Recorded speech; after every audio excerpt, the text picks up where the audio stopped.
One last slide here. Now, people often ask me, can science fiction writers predict the future? Well, we're not prophets. We don't actually have to predict the future. I mean, most science fiction is entertainment. And in kind of fact, predicting the future is actually kind of boring. There's not a lot to be gained by it. You're never going to predict, I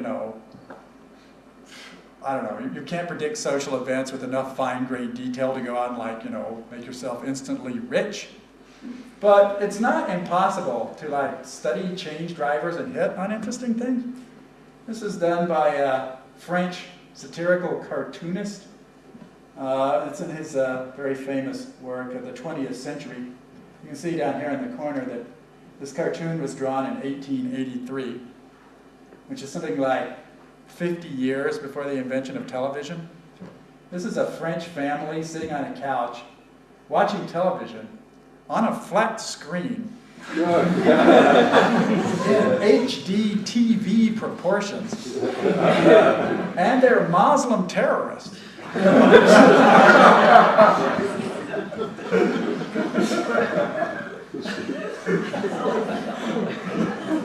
That's really all I have to say on this subject. After 3, really invigorating days teaching here, this is my last little day here at EGS, and I always have a pretty good time here. It's a very stimulating environment, and I got some very useful work done during these 3 days. I'm going to be blogging this, and I'm carrying these ideas forward. I'm in active discussion with other writers and speculators. I'm trying to write a novel about it. The scene is advancing so quickly, and so many astonishing things that are going on, that it's very difficult even to find the time to capture it, even within a science fiction novel. That's a fascinating field of study. Little known. I think it's going to have tremendous impact on daily life. I could be wrong, but so could those who don't think so. So I think that covers it, and perhaps we could have a few questions. Thank you for your attention.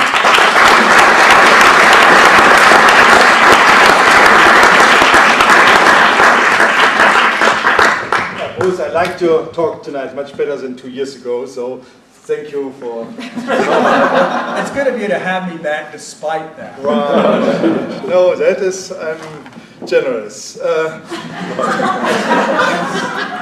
And so, generous, I take away also a little bit, your new idea is not so new at all.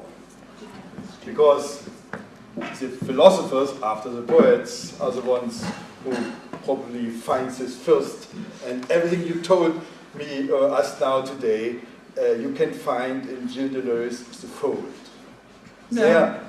There you get your philosophy about the virtual most of the time, the real, the actual, only a brief moment, and then it goes back to the virtual. What you did, and that is new, certainly, is to apply it to this field, and this is how a society, how a production, or an economy might be able to work. That is what Deleuze not.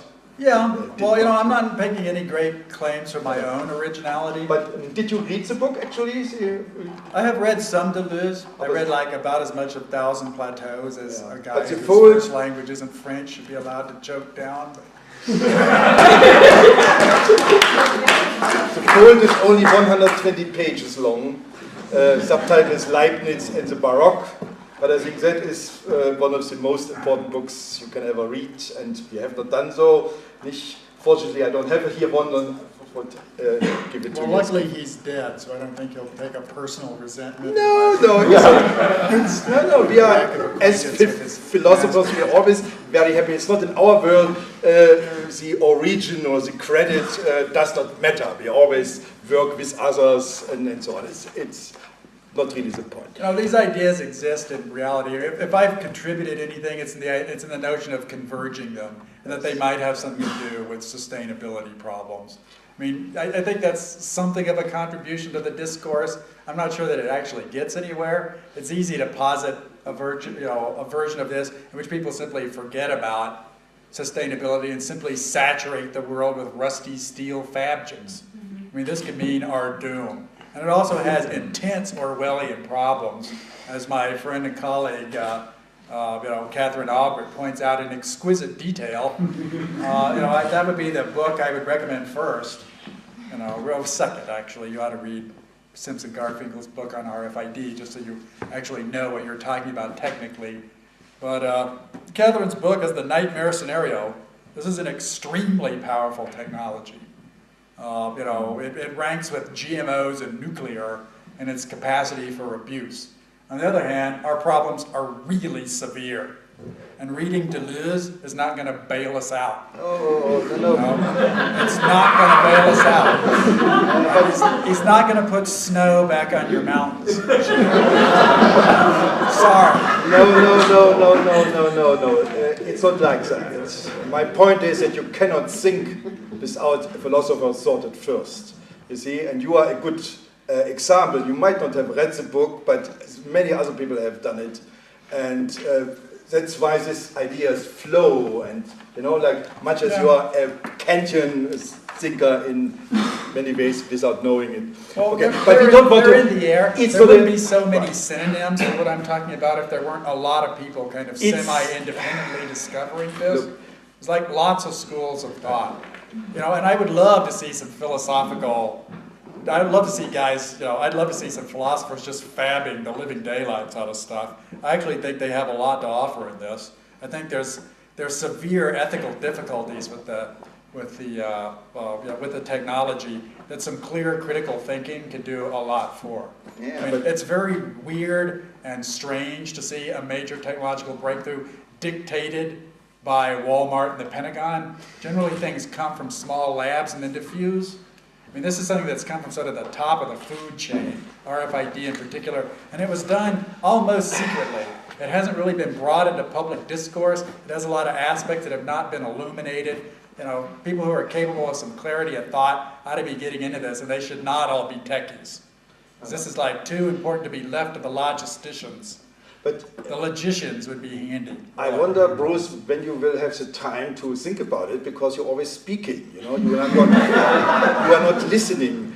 Because I was hired by a not now. Now you are hired to shut up and let me talk. Because as a philosopher of technology, I can tell you that we discuss this since 20 years and more. But you don't know that because you don't look at the right places. The right places, we discuss this in terms of privacy. And this is the whole point. But here is not the point you make. The question is, why do we need privacy? Why do we care if people know where we are and what we do? That is the question. And my answer to that was, as long as he cannot punish you, you can do anything. The problem is not that they know about you, sondern that they use this knowledge to put you into prison, to take away your health insurance, and other things. So what we should do is not trying to protect ourselves to be found out, because that will not be possible, but to make sure that they cannot punish you. We can find out everything about you, Hendrik, too. But